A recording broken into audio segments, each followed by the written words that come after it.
નમસ્તે વિદ્યાર્થી મિત્રો. દિલ્હી સલ્તનત આની આગલા મુદ્દાની જે સમજ મેળવી હતી, હવે રાજ્ય વ્યવસ્થા વિશેની માહિતી આપણે મેળવશું. 13મી સદીમાં સ્થપાયેલ દિલ્હી સલ્તનત ભારતમાં રાજ્ય શાસન વ્યવસ્થાની દૃષ્ટિએ વિશિષ્ટ હતું. એટલે કે જ્યારે દિલ્હી સલ્તનતની સ્થાપના થઈ ત્યારે એની શાસન વ્યવસ્થા અલગ પ્રકારની હતી, એટલે કે વિશિષ્ટ હતી. સલ્તનત શાસનના કેન્દ્રમાં સુલતાન હતો. હવે દિલ્હી સલ્તનતની અંદર જે લોકો શાસન ચલાવતા હતા એ શાસનની અંદર કેન્દ્રમાં સુલતાન હતો. સુલતાન હતો એટલે મેઇન જે વ્યક્તિ હતો સુલતાન, એ કેન્દ્રમાં એટલે મુખ્ય કહેવાતો. સુલતાનની સત્તા સર્વોપરી ગણાતી. એ સુલતાન હતો એની જે સત્તા છે સૌથી ઉપર સર્વોપરી, એટલે જે સર્વોચ્ચ સેનાપતિ હતો, કારોબારીનો સર્વોચ્ચ વડો અને સર્વોપરી ન્યાયાધીશ પણ હતો. એટલે કે આ બધી જ સત્તાઓ કઈ તો કે કારોબારીની, સર્વોચ્ચ સેનાપતિની, ન્યાયાધીશની, આ બધી જ જે સત્તાઓ હતી એ સુલતાનના હાથમાં હતી. સુલતાનને મદદ કરવા એક મંત્રીમંડળ હતું. હવે આ સુલતાન છે એની સાથે એને મદદ કરવા માટે મંત્રીમંડળની રચના કરી હતી. મંત્રીમંડળના મંત્રીઓ, અધિકારીઓની નિમણૂક સુલતાન પોતે જ કરતો. એટલે કે જે એને મદદ કરવાવાળા મંત્રીઓ હતા એની જે નિમણૂક એટલે એ લોકોને નિમતો હતો એ સુલતાન પોતે કરતો. સલ્તનત શાસન વ્યવસ્થા કેન્દ્રીય, પ્રાંતિક અને સ્થાનિક એમ 3 વિભાગમાં વહેંચાયેલી હતી. એટલે કે સલ્તનત, દિલ્હી સલ્તનતની જે શાસન વ્યવસ્થા હતી, કઈ રીતે શાસન થતું હતું તો કે કેન્દ્રમાં, પ્રાંતીય અને સ્થાનિક, જેમ અત્યારે આપણે કહીએ છીએ કે સ્થાનિક, પછી જિલ્લા, તાલુકા, રાજ્ય, એમ એવી રીતે 3 વિભાગમાં વહેંચાયેલી હતી. કેન્દ્રીય શાસન એની અંદર સુલતાન પછી મંત્રીમંડળ મુખ્ય હતું. હવે કેન્દ્રીય શાસનની અંદર સુલતાન અને એની પછી એનો આવશે મંત્રીમંડળ. સુલતાનનો પ્રધાનમંત્રી વજીર કહેવાતો, જે વહીવટી વડો હતો. આ ઉપરાંત મંત્રીમંડળમાં સેના વિભાગ, પત્રવ્યવહાર વિભાગ, ધર્મ વિભાગ, વિદેશ વિભાગ, ગુપ્તચર વિભાગ વગેરે વિભાગોનો સમાવેશ થતો હતો. તો આ જે આખો મુદ્દો છે એ આખો પ્રશ્નનો જવાબ આપણે પ્રશ્નમાં આવી શકે છે કે મંત્રીમંડળમાં કયા વિભાગોનો સમાવેશ થતો હતો. થોડા ઘણા અંશે આધુનિક મંત્રીમંડળ જેવી વ્યવસ્થા એ સમયે જોવા મળે છે. એટલે કે અત્યારની જે મંત્રીમંડળની વ્યવસ્થા આપણે જોઈએ છીએ એના જેવી વ્યવસ્થા એ વખતના સમયમાં થોડી ઘણી અત્યારે જોવા મળે છે. પછી પ્રાંતીય શાસન. સલ્તનત કાળમાં પ્રાંતને જાગીરમાં વહેંચવામાં આવતું. જાગીર એટલે જગ્યા, જમીન, એમ કે એને વહેંચવામાં આવતું, જેને ઇકતા કહેવાતું. હવે ઇકતા શબ્દ છે, ઇકતા કહેવાતું શેને તો કે સલ્તનત કાળમાં પ્રાંતને જાગીર, તો જાગીરમાં જે વહેંચવામાં આવતું હતું ને એને ઇકતા કહેવાતું. ઇકતાનો વડો ઇકતેદાર કે મુક્તિ કહેવાતો. તો આ પણ પ્રશ્ન પૂછાય કે ઇકતાનો વડો શું કહેવાતો તો કે મુક્તિ કહેવાતો કે ઇકતેદાર કહેવાતો. જે પ્રાંતની કારોબારી અને ન્યાયતંત્રનો વડો હતો. જે એટલે કોણ તો કે ઇકતા અથવા તો ઇકતેદાર, કારોબારી અને ન્યાયતંત્રનો વડો હતો. તેનું કાર્ય જમીન મહેસૂલ કરવાનું અને સુલતાનને જરૂર પડે ત્યારે મદદ કરવાનું રહેતું. તેનું એટલે કોનું તો કે ઇકતાનું. જમીન મહેસૂલ એટલે કે લોકો પાસેથી જમીન મહેસૂલ જે કર ઉઘરાવે એ, અને સુલતાનને જરૂર પડે ત્યારે હવે લશ્કરી મદદ કરવાનું રહેતું. કોનું આ કામ હતું તો કે ઇકતાનું. જો કે અલાઉદ્દીન ખલજી અને મહમૂદ તગલુક સમયમાં કેન્દ્રીય સેનાને મહત્ત્વ આપી ઇકતેદારો પર નિયંત્રણ સ્થાપવામાં આવેલ. એટલે કે અલાઉદ્દીન ખિલજી અને તુગલુકના સમયમાં ઇકતેદારો એટલા બધા મહત્ત્વના નહોતા, નિયંત્રણમાં રાખવામાં આવ્યા હતા. તો કેન્દ્રીય શાસન, પ્રાંતીય શાસન, પછી સ્થાનિક શાસન. સ્થાનિક એટલે જે તે જગ્યા ઉપરની. પ્રાંત પછીના એકમને જિલ્લા અને તાલુકામાં વહેંચવામાં આવતા, જેને અનુક્રમે શીખ અને પરગણા કહેવામાં આવતા હતા. તો આ મુદ્દો છે એ પણ બહુ મહત્ત્વનો છે. પ્રાંત પછીના એકમને જિલ્લા અને તાલુકામાં, તો જિલ્લા અને તાલુકાને શું કહેવામાં આવતું હતું? શીખ અને પરગણા. ગામનો વહીવટ મુખી કે મુકાદમ કરતો, તેને પરવારી અને કારકુન મદદ કરતા. હવે આખા ગામનો વહીવટ કરે એટલે કે સંચાલન કરે એ મુખી કે મુકાદમ બંને એક જ છે, અને તેને પરવારી અને કારકુન મદદ કરતા હતા. તો આ જે 3 મુદ્દા આપણે જોયા કે રાજ્યની શાસન વ્યવસ્થા એ વખતની દિલ્હી સલ્તનતની રાજ્ય વ્યવસ્થા કેવી હતી 13મી સદીમાં, તો કે 3 વિભાગમાં વહેંચાયેલી હતી: કેન્દ્રીય શાસન, પ્રાંતીય શાસન અને સ્થાનિક શાસન. હા, ત્યાર પછી હવે એનો મુદ્દો છે કિલ્લા અને અન્ય બાંધકામ.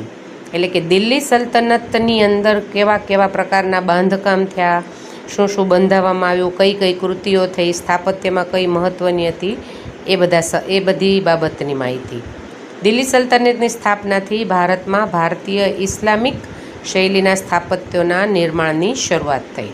દિલ્હીની સલ્તનત સમયગાળા દરમિયાન કિલ્લાઓ, મસ્જિદો, મકબરા, મકાનો, બગીચા, દરવાજા, મિનારાઓ જેવી સ્થાપત્ય કલાની દ્રષ્ટિએ નોંધપાત્ર કૃતિઓ તૈયાર થઈ. તો પ્રશ્ન શું છે કે દિલ્હી સમયગાળા દરમિયાન કઈ કઈ નોંધપાત્ર કૃતિઓ તૈયાર થઈ હતી? તો એની અંદર આ બધા મુદ્દાઓ આવશે: મસ્જિદ, મકબરા, મકાન, દરવાજા, બગીચા, મિનારા વગેરે.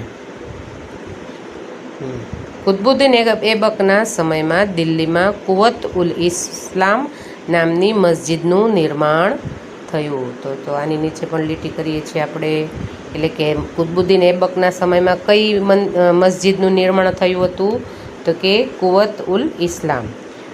એબકે બંધાવેલ બીજી મહત્ત્વની ઇમારત કુતુબ મિનાર છે. તો આ પણ પ્રશ્ન આવી શકે છે કે કુતુબુદ્દીન એબકે બીજી મહત્ત્વની કઈ ઇમારત બંધાવેલી હતી? કુતુબ મિનાર. કુતુબુદ્દીનના સમયમાં તેનો એક જ માળ બાંધી શકાયો. તેનો એટલે શેનો? તો કે કુતુબ મિનારનો. તેના અવસાન બાદ બાકીનું કામ ઇલ્તુમિશે પૂર્ણ કરાવ્યું. એટલે કે કુતુબ મિનારની બનાવવાની શરૂઆત કોણે કરી? તો કે કુતુબુદ્દીન એબકે. પણ એનું કામ પૂર્ણ કોણે કરાવડાવ્યું? ઇલ્તુમિશે. ફિરોઝ શાહ તુગલુક અને સિકંદર લોદીએ તેનો જીર્ણોદ્ધાર કરાવેલ. જીર્ણોદ્ધાર એટલે કે આ બંનેના સમયમાં કુતુબુદ્દીન એબક અને ઇલ્તુમિશે જે એમ કે કુતુબ મિનારનું બાંધકામ કરાવ્યું હતું, એ પછી એનો જે એ લોકોના પછી એના અવસાન પછી આ ફિરોઝ શાહ અને તુગલુકે શું કર્યું? તો કે એ જે જીર્ણોદ્ધાર એટલે કે ફરી વખત એને પાછી એમ કે બંધાવીને તૈયાર કર્યું કરે એને જીર્ણોદ્ધાર કરાવેલો કહેવાય. કુતુબુદ્દીન એબક નિર્મિત અન્ય એક ઇમારત. હવે આ પણ એક મુદ્દો મહત્ત્વનો છે: ઢાઈ દિનકા ઝોપડા. કુતુબુદ્દીન એબક નિર્મિત એટલે બનાવેલ અન્ય એક ઇમારત ઢાઈ દિનકા ઝોપડા નામની મસ્જિદ જે અજમેરમાં આવેલ છે. તો આ મુદ્દો પણ મહત્ત્વનો છે કે કુતુબુદ્દીન એટલે ઢાઈ દિનકા ઝોપડા નામની મસ્જિદ ક્યાં આવેલી છે? અજમેરમાં. અથવા તો અજમેરમાં કઈ મસ્જિદ આવેલી છે? ઢાઈ દિનકા ઝોપડા. ઇલ્તુમિશના સમયમાં હોજ એ શમી ઈદગાહ અને જુમા મસ્જિદનો સમાવેશ થાય છે. તો આની અંદર પણ પ્રશ્ન છે આ. તો કે ઇલ્તુમિશના સમયમાં કઈ કઈ મસ્જિદોનો સમાવેશ થાય છે? હોજે શમી ઈદગાહ અને જુમા મસ્જિદ. ખલજી વંશ દરમિયાન અલાઉદ્દીન ખલજી એ બંધાવેલ અલાઈ દરવાજા નામનો પ્રવેશ દ્વાર, સિરી નામનો કિલ્લો અને સિરી નામનું નગર તથા હોજે ખાસનો સમાવેશ થાય છે. તુગલક શાસન દરમિયાન તુગલકાબાદ, ફિરોઝાબાદ, હિસાર, જૈનપુર, ફિરોઝપુર, ફતેહાબાદ વગેરે નગરો વસાવવામાં આવ્યા હતા. તો આ પણ તમને 2 કે 3 પ્રશ્નની અંદર પૂછાઈ શકે છે કે તુગલુક શાસન દરમિયાન કયા કયા નગરો વસાવવામાં આવ્યા હતા. આ સમયગાળા દરમિયાન દિલ્હીમાં અનેક કિલ્લાઓ, મસ્જિદો, તળાવ, મહેલો, સ્નાનાગારો, મકબરાઓ, પુલો, સરાઈઓ, બગીચાઓ વગેરેનું નિર્માણ થયેલું. આ સમયગાળા દરમિયાન એટલે કયા સમયગાળા દરમિયાન?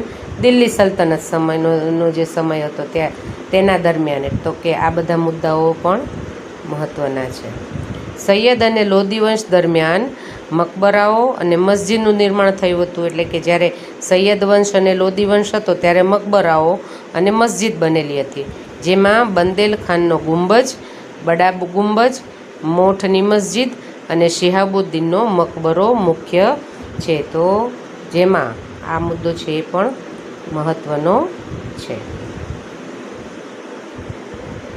ત્યાર પછી આવે છે વિજયનગર અને સામ્રાજ્ય. વિજયનગરનું સામ્રાજ્ય 1206થી એનો સમયગાળો છે 1290. જો તમને ઢાઈ દિન કા ઝોપડાનું પણ ચિત્ર જોવા મળે છે. તુગલુક વંશના નિર્બળ સુલતાનોના સમય દરમિયાન દિલ્હી સલ્તનતના વિઘટનની પ્રક્રિયાનો પ્રારંભ થયો. વિઘટન એટલે એનો જે નાશ થતો હતો. હવે ધીમે ધીમે તુગલુક વંશના જે સુલતાન હતો એ સમય દરમિયાન દિલ્હી સલ્તનત એટલે તુગલુક વંશ આવ્યો ને ત્યારથી દિલ્હી સલ્તનતની એમ કે ધીમે ધીમે એની સલ્તનત ઓછી થતી હતી. એ પ્રક્રિયાનો પ્રારંભ થયો, શરૂઆત થઈ. સૈયદ વંશ અને લોદી વંશ દરમિયાન આ પ્રક્રિયા ઝડપી બની. એ સમય દરમિયાન ઝડપથી આ પ્રક્રિયા બની. તૈમૂરના આક્રમણના કારણે આ સ્થિતિ વધુ વણસી એટલે ખરાબ થઈ. જ્યારે તૈમૂરે આક્રમણ કર્યું, આ બધા લોદી વંશ, સૈયદ વંશ હતો એ વખતે ધીમે ધીમે ઓછું જ થતું હતું. અને લોદી વંશ અને સૈયદ વંશ દરમિયાન તો એ ઝડપી પ્રક્રિયા બની. અને તૈમૂરે જ્યારે આક્રમણ કર્યું ત્યારે સ્થિતિ વધુ વણસી એટલે ખરાબ થઈ, વધારે ખરાબ થઈ. આ બધી પરિસ્થિતિના કારણે ઉત્તર અને દક્ષિણ ભારતમાં અનેક પ્રદેશો સ્વતંત્ર થયા. આ બધી પરિસ્થિતિ એટલે કઈ કે જે તૈમૂરે જ્યારે આક્રમણ કર્યું અને હવે સ્થિતિ ખરાબ હતી એટલે પરિસ્થિતિ બદલાઈ ગઈ. ત્યારે ઉત્તર અને દક્ષિણ ભારતમાં અનેક પ્રદેશો સ્વતંત્ર થયા, જેમાં વિજયનગર, બહમની, માળવા, મેવાડ, બંગાળ, જૈનાપુર વગેરેનો સમાવેશ થાય છે.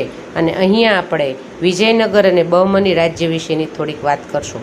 એટલે કે આ બધા જ જે 5 વંશો હતા એ વંશોનો અંશ એટલે એમ કે એનો અંત ક્યારે આવ્યો? જ્યારે તૈમૂરે આક્રમણ કર્યું. અને આક્રમણ થતાં વધુ સ્થિતિ ખરાબ થઈ અને ત્યાર પછી ઉત્તર દક્ષિણ ભારતની અંદર જે નાના પ્રદેશો હતા એ બધા સ્વતંત્ર થયા. એ બધા કયા હતા? વિજયનગર, બહમની, માળવા, મેવાડ, બંગાળ, જૈનપુર વગેરેનો.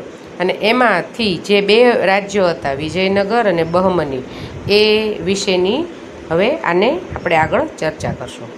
હરિહર રાય અને બુક્કા રાય નામના 2 ભાઈઓએ, તો જો આ મુદ્દો છે એ યાદ રાખવાનો અથવા નામ યાદ રાખવાનું છે.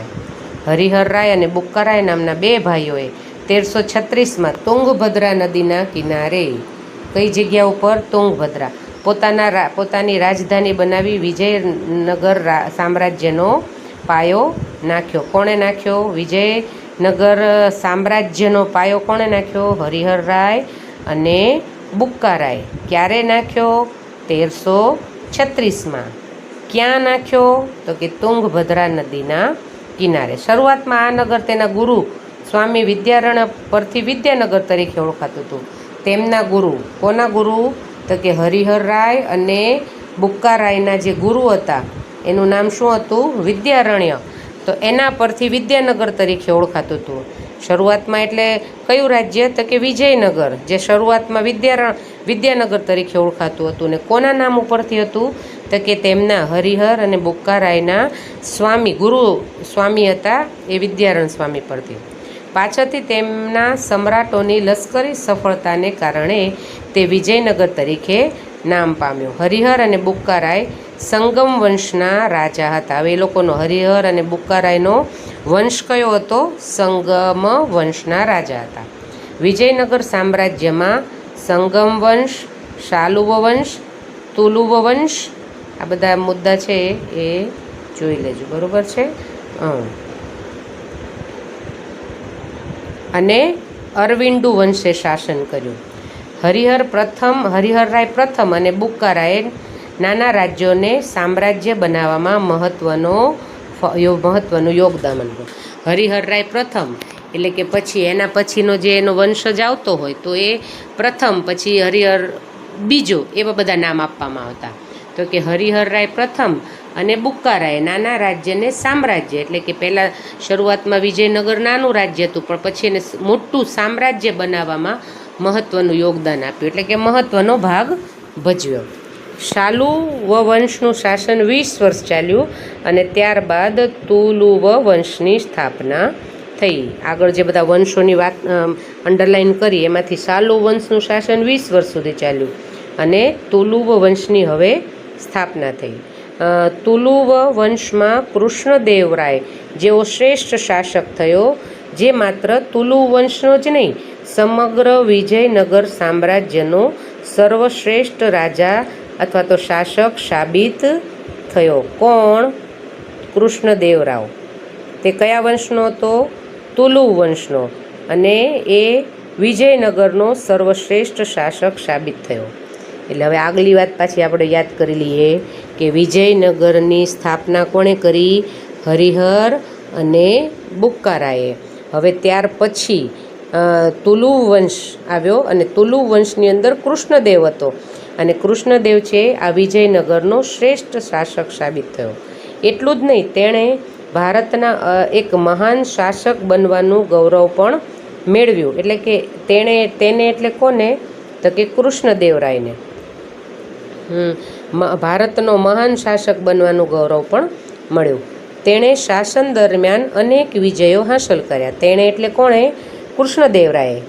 કૃષ્ણદેવરાયના મોટા ભાગનું જીવન યુદ્ધભૂમિ પર પસાર થવા છતાં તેણે વહીવટી તંત્રની ઉપેક્ષા કરી ન હતી. હવે કૃષ્ણદેવરાય છે એ શ્રેષ્ઠ શાસક હતો અને શ્રેષ્ઠ શાસક ક્યારે બની શકે કે એણે ઘણા બધા યુદ્ધો કર્યા. એટલે એમ કહેવાય છે કે તેનું મોટા ભાગનું જીવન યુદ્ધભૂમિ ઉપર જ પસાર થયું. એટલે કે યુદ્ધો જ કરતો અને પોતાના સામ્રાજ્યનો વિસ્તાર કરતો. છતાં તેણે વહીવટી તંત્ર એટલે કે જે શાસન ચલાવવામાં જે વહીવટ કરવાનો હોય એણે કદી ઉપેક્ષા એટલે એને કોઈ દિવસ એમ કે નજરઅંદાજ નથી કર્યું. તેણે રાજ્યમાં તળાવો, નહેરો ખોદાવી, ખેતીવાડીને સમૃદ્ધ કરી, કેટલાક આરોગ્ય વેરાઓ નાબૂદ કરી, પ્રજાનો પ્રેમ મેળવ્યો. વિજયનગરની પાસે નાગલપુર નામનું નગર વસાવ્યું અને અનેક વિધ ઇમારતો અને મંદિરોથી શણગાર્યું. તો કે આ બધું કોણે કર્યું હતું? કૃષ્ણદેવરાયે. શું શું કર્યું હતું? તો કે એણે તળાવો, નહેરો ખોદાવી, ખેતીવાડી સમૃદ્ધ કરી, આરોગ્ય નાબૂદ કરી, પ્રજાનો પ્રેમ મેળવ્યો. પછી અને અનેકવિધ ઇમારતો અને મંદિરોથી એણે આખા નગરને શણગાર્યું. કૃષ્ણદેવરાય પોતે વિદ્વાન હતા. તેમણે સંસ્કૃત અને તેલુગુ ભાષામાં અનેક ગ્રંથો લખેલા હતા. તેમણે એટલે કોણે? કૃષ્ણદેવરાયે. કઈ બે ભાષામાં લખ્યા હતા? સંસ્કૃત અને તેલુગુ ભાષામાં. તેના સાહિત્ય કલાના ઉત્તેજનના કારણે તેને આંધ્રના ભોજ તરીકે ઓળખાયા. એટલે કે એમને સાહિત્યમાં અને કલામાં ખૂબ જ રસ હતો અને એને ઉત્તેજન એટલે કે જે કોઈ સાહિત્ય અને કલા એમ કે જાણતો હોય એને વધારે ને વધારે ઉત્તેજન આપતો, પ્રોત્સાહન આપતો અને એને કારણે તે આંધ્રના ભોજ તરીકે ઓળખ પામ્યા. તે એટલે કોણ? કૃષ્ણદેવરાય. અને તેમના અવસાન બાદ વિજયનગરમાં આંતરિક સંઘર્ષ અને કાવતરા શરૂ થયા. એટલે કે કૃષ્ણદેવના અવસાન પછી આંતરિક એટલે અંદર જ સંઘર્ષ અને અંદર જ ઝઘડાઓ અને કાવતરાઓ. 23મી જાન્યુઆરી 1565ના તાલીકોટાના યુદ્ધમાં, જો આ આખો જે મુદ્દો છે, તાલીકોટાના યુદ્ધમાં મુસ્લિમ રાજ્યોના બનેલા સંઘની સામે વિજયનગરનો પરાજય થયો. એટલે એ વખતે જ્યારે વિજયનગરનો પરાજય થયો ત્યારે વિજયનગરનો શાસક કોણ હતો? કૃષ્ણદેવરાય. અને ક્યારે વિજયનગરનો પરાજય થયો? 23મી જાન્યુઆરી અને 1565ના તાલીકોટા જગ્યાનું નામ છે. ના યુદ્ધમાં મુસ્લિમ રાજ્યોના બનેલો સંઘની સામે વિજયનગરનો પરાજય થયો. યુદ્ધ બાદ પણ વિજયનગર સામ્રાજ્ય એક સદી સુધી ટકી રહ્યું, પણ એ પહેલાં જેટલી ભવ્યતા પ્રાપ્ત કરી શક્યું નહીં. એટલે કે વિજયનગરનો પરાજય થયો મુસ્લિમ શાસકોની સામે, પણ યુદ્ધ પછી પણ એક સદી સુધી એટલે કે 100 વર્ષ સુધી એ પહેલાં જેટલું જ સામ્રાજ્ય રહ્યું, પણ જે ભવ્યતા અથવા તો જે કૃષ્ણદેવરાય વખતે જે બધી જ વહીવટની કે કલા સાહિત્યની જે જાહો જલાલી હતી એ એવી ભવ્યતા પ્રાપ્ત કરી શક્યું નહીં. એટલે આગલા જે મુદ્દો જે હતો કૃષ્ણદેવરાય નો એમ કે આંધ્રના ભોજ તરીકે ઓળખાણા, તેમણે શું શું કર્યું એ બધા મુદ્દાની આપણે ચર્ચા કરી. હવે બહમનીનું રાજ્ય. બહમની રાજ્ય 1347થી 1518. તુગલક વંશના સમયમાં દખ્ખણમાં ઝફર ખાને 1347માં બહમની રાજ્યની સ્થાપના કરી. તો આ મુદ્દો છે. તો બહમની રાજ્યની સ્થાપના કોણે કરી? તો કે તુગલુક વંશના સમયની અંદર ઝફર ખાને બહમની રાજ્યની સ્થાપના કરી. આ રાજ્યે લગભગ 1.5 સદી સુધી દક્ષિણ ભારતની રાજનીતિ પર પ્રભાવ પાડ્યો. આ રાજ્ય એટલે કયા રાજ્યે? બહમની રાજ્યે 1.5 સદી સુધી ભારતની રાજનીતિ પર પ્રભાવ પાડ્યો. ઝફર ખાને અલાઉદ્દીન બહમન શાહ નામ ધારણ કરી સ્વતંત્ર શાસન કર્યું. હવે ઝફર ખાને પોતાનું નામ કયું ધારણ કર્યું હતું? તો એ પણ મુદ્દો મહત્વનો છે. નામ કયું હતું? તો કે બહમન શાહ નામ ધારણ કરી શાસન કર્યું. તેણે નવા સ્વતંત્ર રાજ્યની રાજધાની ગુલમર્ગને બનાવી. એટલે કે તેણે એટલે કોણે? તો કે અલાઉદ્દીન બહમન શાહને, જે ઝફર ખાન હતો, તેણે નવા સ્વતંત્ર રાજ્યની એટલે કે નવું રાજ્ય કર્યું સ્વતંત્ર, અને રાજધાની ગુલમર્ગને બનાવી. એટલે કે પોતાના રાજ્યની રાજધાની કઈ હતી એણે જે બનાવ્યું હતું સ્વતંત્ર? ગુલમર્ગ. પોતાના રાજ્યમાં અનેક પ્રદેશો જોડ્યા. સામ્રાજ્યમાં અહમદ શાહ અને મુહમ્મદ શાહ ત્રીજાનું શાસન નોંધપાત્ર છે. એટલે કે બહમનીની અંદર બહમનીનો જેણે સ્થાપના કરી હતી ઝફર ખાન, ત્યાર પછી મુહમ્મદ શાહ આવ્યો ત્રીજો, પછી અહમદ શાહ હતો. અહમદ શાહે ગુલમર્ગથી રાજધાની બીડર ખસેડી. બીડર એટલે જગ્યાનું નામ છે. એટલે કે પહેલાં ગુલમર્ગ હતી, પછી અહમદ શાહ આવ્યો અને અહમદ શાહે ગુલમર્ગથી હવે એને બીડર ખસેડી એટલે લઈ ગયો, અને બીડરમાં અનેક ઇમારતો બંધાવી.